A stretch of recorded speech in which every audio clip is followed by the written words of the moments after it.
আমার হাজবেন্ড আজকে পূজা দিবে সন্ধ্যা সময়, তার জন্য যে পূজার জন্য ফল কাটে নিচ্ছে।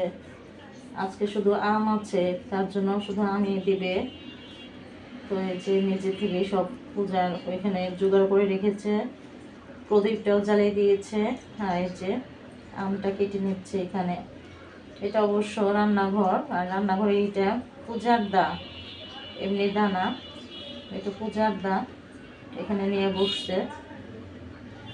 যাই হোক, সব রেডি করেছে, তো খুব ভালো লাগতেছে। এখন আমি ঘুমের থেকে উঠলাম, তখন ধুয়ে আমিও বসে পড়ব,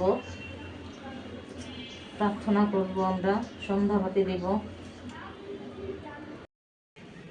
এই যে ফল কাটা হয়ে গেছে, আমটা কাটা হয়ে গেছে, এখন এই যে ঠাকুরের সামনে রেখে দিল। ঠাকুরের জন্য এই যে একটু জলও দিয়ে দিচ্ছে।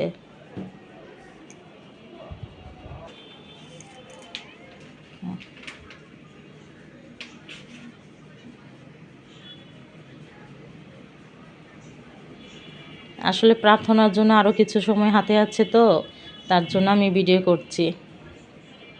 এখন একটু পূজা দিয়ে তারপরে আমরা প্রার্থনা করব। প্রার্থনার সময় 6টা 44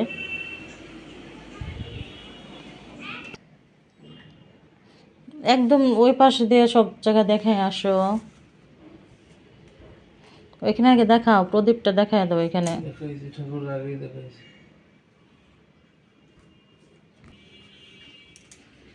যে আমার হাজবেন্ড যখন পূজা দেয় তখন ধুতি পরে দেয়, এই জিনিসটা আমার আসলে খুব ভালো লাগে। আর আমার রুমে সবসময় মশারি এভাবেই টানিয়ে রাখি, কারণ আমাদের এখানে খুব মশা। বিকালে একটু ঘুমিয়েছিলাম, তো মশারি টানিয়েছিলাম, আবার রাতে ঘুমাতে হবে দেখে আমি মশারিটা এভাবেই রেখে দিয়েছি, 3 কোণায় বেঁধে রেখেছি। ফোন আসছে। এখন প্রার্থনার সময় হয়ে গেছে, এই যে আমরা এখন বসে পড়লাম। এখন আর ভিডিও করতে পারবো না, কারণ প্রার্থনা করতে আমাদের 15-20 মিনিট সময় লাগবে, আর তখন ভিডিও করা সম্ভব না। তো আজকের মতো এই পর্যন্তই, বাই বাই।